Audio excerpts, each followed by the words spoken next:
Hey everyone, today we are in Richmond, Missouri. And we're here to take a look at a couple old outlaws that were part of the Jesse James gang. And they ended up betraying him. So when you drive around the cemetery, you'll come to this sign where it says Bob Ford and an arrow. And then it's just right over here, easy walking distance. The ground is a little lumpy. It's 30 degrees out, so the ground is actually, it feels like, to me, it's frozen. But it is a little lumpy, so watch your step, and there's different little pieces of markers everywhere. But this is the final resting place for Bob Ford, and it looks to me like this is a base to an older marker that was there, and maybe it's been stolen or something, I don't know. But it looks like a base that's been chipped away. And then there was a wooden cross constructed there, and at some point they put this metal marker here. It says Bob Ford, December 8th, 1841 to June 8th, 1892. The man who shot Jesse James. So just to the left of Bob Ford, or Robert Ford, is his brother, Charles W. Ford, July 9th, 1857 to May 4th, 1884. And he has sort of this old base right here too. There was probably something on top of that. That doesn't look as well constructed as what Bob's is. It's sort of an asphalt looking thing, but I think it's been chipped away too, as a side right over there looks like it's been broken more recent, so not sure though. Robert Newton Ford was one of 7 children of James Thomas Ford and Mary Ann Bruin of Missouri. He was enamored with the exploits of the James gang and finally got to meet Jesse when he was 18 years old in 1880. Bob and his older brother Charles began to hang around the James gang. The gang itself had diminished numbers due to deaths, captures, and others moving on to other endeavors. So when the 2 brothers wanted to join the gang, Jesse let them, but neither one played a large role. Charlie allegedly participated in the Blue Cut robbery near Glendale, Missouri on September 7, 1881. It was to be the last train robbery of the James gang, netting some $3,000 worth of cash and jewelry between the 6 members. The other members of that robbery were Frank and Jesse, of course, Dick Liddell, and then the brothers Clarence and Wood Height. There is no record of Bob Ford's participation in any of the James gang robberies. It's been thought that he did odd jobs such as holding the horses while the others perpetrated the crimes. A few months later, in November of 1881, Jesse moved his wife and family to St. Joseph, Missouri, renting a house in the name of Thomas Howard, an alias. Jesse had plans of taking up the straight and narrow life. However, Jesse wanted to pull off one last bank robbery of a bank in Platte County, Missouri. He had hopes of making enough money to retire and become a farmer. But the state of Missouri was fed up with the robberies that had been taking place by the James gang. The Missouri governor put up a reward of $10,000 for any information leading to the capture of Frank or Jesse James. In January of 1882, 2 James gang members, Wood Height and Dick Liddell, were on the run from the law, and they took refuge in the home of Martha Bolton, who was Bob Ford's widowed sister. One day at breakfast, Height and Liddell began to argue while Ford sat by watching. The dispute soon accelerated with the 2 men drawing their guns. The sound of 4 rapid shots from Height's gun echoed through the room, one of which struck Liddell in the leg. Falling to the floor, Dick returned the fire, hitting Height in the arm. In the meantime, Bob Ford drew his own gun and, being Liddell's close friend, fired one shot, hitting Height in the head. Wood Height collapsed immediately to the floor and died a few minutes later. Now, the problem with Wood Height being dead is that it was actually Jesse James' cousin. So Ford started to panic. He wrapped the body in a blanket and carried it outside and placed it on a mule. From there, he took it into the woods where he buried Height in a shallow, unmarked grave. When word of the shooting reached authorities, Ford was arrested. He informed detectives that he had access to the much-wanted Jesse James, so they released him. In March of 1882, a number of the James Gang members began to turn themselves in. This left Jesse little left to plan a bank robbery other than Charles and Bob Ford. On the morning of April 3, 1882, Jesse was having breakfast with the Ford brothers in his home. Afterward, the men went into the parlor where Jesse entertained plans for the robbery at the Platte City, Missouri bank.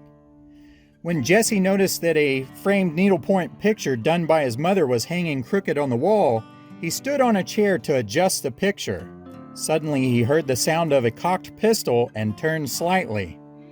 Bob Ford then shot Jesse just below the right ear, and Jesse dropped on the floor dead. Initially, Bob Ford was charged with murdering Wood Height and Jesse James, and his brother Charlie was charged with being an accomplice to those murders. They were convicted and sentenced to hang, but just 2 hours later, the governor of Missouri pardoned them both. As for the reward money, Bob only received a small fraction. Bob and Charlie returned to their hometown of Richmond, Missouri, where they were not kindly greeted. Residents found the killing of Jesse so distasteful that they made life unbearable for the two brothers. Charlie had heard that Frank James was searching for them both and planned to kill them, so he started moving from town to town. He did this for the next 2 years. He had fallen in a deep depression, contracted tuberculosis, and was addicted to morphine. Eventually, he had all he could take, and he took his own life in 1884. In the meantime, Bob Ford was capitalizing on his betrayal of Jesse James. He took it to the stage, appearing in the act entitled Outlaws of Missouri. Night after night, Ford retold his story, carefully omitting that he shot Jesse in the back. This was short-lived as he was greeted with catcalls, jeers, hoots, and challenges. Ford later took off to Las Vegas, New Mexico, where he operated a saloon for a time before moving to Creede, Colorado. On May 29, 1892, Bob opened a dance hall called the Ford's Exchange. 6 days later, the entire business district burned down to the ground, which included Bob's dance hall. He wasted no time, though, and he quickly reopened another saloon just a few days later in a makeshift tent. On June 8th, a man named Edward O'Kelly walked in with a shotgun. Ford's back was to the door of the tent, and Kelly said, "Hello, Bob." As Ford turned to see who said that, Kelly shot him. Ford was buried in Creede, Colorado, but was later exhumed and reburied in his hometown of Richmond, Missouri. So there are two cemeteries here, Sunny Slope to the left and Richmond to the right. This is sort of the dividing line here, right up on this hill. You can see it goes that way. They are really not big cemeteries, but there's a lot of people that have been interred in here. And of course, here's sort of the top of the hill, and it then sort of goes down over that way. I noticed just by this sign, as I was coming over just to see what that sign was, thought it might be designating someone important, but this is interesting. William R. Dean, Oklahoma, 1st Sergeant Company C, 142nd Infantry, 36th Division, World War I. November 22nd, 1885 to July 8th, 1954. At the top of this cemetery, there really is a good view of the town of Richmond. You can see a grain elevator on the right and then the water tower on the left. But overall, it's a really pretty view. So overall, in both of these cemeteries, they do an excellent job notating where the famous or notable people are. And they have these signs that tell you exactly where you need to stop. They also have these information holders, which all of them I've noticed are empty. Maybe they empty them in the wintertime, or maybe they've just all been taken. I'm not sure. But this is David Whitmer, and you can see that his wife, Julia Whitmer, is here as well. But and she died February 25th, 1889, age 74 years. But David Whitmer, from what I understand, just looking really quickly on Find a Grave, he was a big part of the Mormon faith. He witnessed the golden tablets and helped translate it, I guess, from what I read. I could be wrong on that, so don't quote me. But he died in 1888, January 25th, age 83 years. Pretty interesting, though.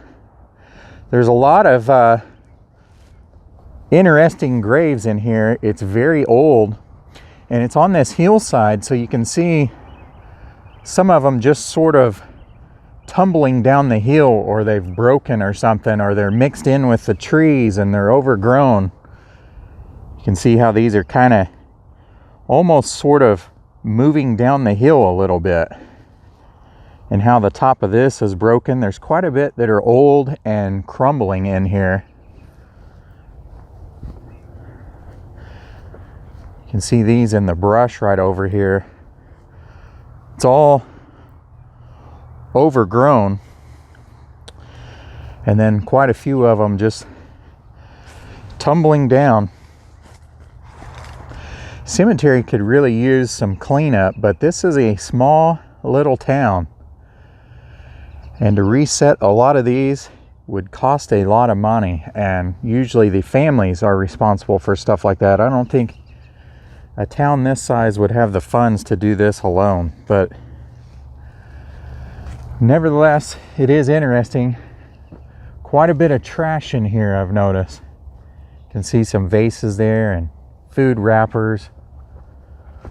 I don't know, can't picture it really blowing too hard up in this cemetery like this, but who knows. That's obviously leaned down the hill and then broken. Can't even read who it is because the names are on the bottom side. That would take a lot to lift that. Those things are heavier than what you might think. You can see some more of these monuments right near Bob Ford and Charlie Ford, where they are broken. The tops have broken off and all the writing is sort of withering away. And then there are a few more markers right here where they've kind of slid down, and that's all crooked, and these are busted and leaning and falling over, and a lot of them have worn down so much they're not even legible anymore. But you can see some more markers up in the brush of that right there. Overall, both of these cemeteries have a lot of markers that are up in the brush where these little trees are at. It wouldn't take much. If I lived here, I'd cut down a lot of these little trees. Just kind of fix it up as best you can, and then pick up some of this trash that's everywhere. There's beer cans and coffee cups and just various wrappers of everything. It would take some time, but I think I could do it over a year's time. You can see this cemetery goes down the hill, and there's like a newer section over there is what it looks like to me. There are multiple older sections, and they're tucked away. You can see some of the markers back up in here, like that looks like a Woodman of the World, and then there's even older ones further back behind there, just tucked away in the trees. And then there's some houses that kind of back up to the cemetery right up there on the hill. When you're up on this hill, there really is an incredible view of the town of Richmond, no matter where you look. Now, there are a few notable politicians in this cemetery and the other one, which I will not be going over all of them, but this one caught my eye. Austin A. King. And the reason why it caught my eye is the monument. He absolutely has the largest monument in the cemetery, and it's a nice one, so I thought it was worth taking a visit here. Just sort of spoke to me with the size of it and noticing it. But it's really kind of hard to see. We'll stay at this angle, but there are two wives here. Nancy H. She was born in 1806 and died in 1857. And then Martha, 1825 and died in 1885. And then down at the bottom is Nanny, the daughter of Austin and Martha King, 1860 to 1861. So a young one there. Hopefully I showed that. I'm trying to avoid the reflection because over on that other side looking at it straight on, it was really hard to read. But this monument is erected by the state of Missouri to honor Governor Austin A. King. He was the 10th governor of the state of Missouri, and he also served in the representatives. I think 2 one-year terms is what I read. He was born in Tennessee on September 21st, 1802, and died in St. Louis, Missouri, is what I read, on April 22nd, 1870. And you can see big letters where it says King. And looks like an older bottle right here, maybe. I don't know. That's not older. That's Bud Light Lime. It looked older though, right there. Like I said, there's a lot of trash in this cemetery. You can see another little piece of trash there. And kind of sad. Beautiful monument though, really tall up on this hill. There's not another one even remotely close to this. And understandably. So that's going to do it for today's adventure. I hope you enjoyed it, maybe learned a little bit of something. As always, thanks for watching, and we'll see you guys next time.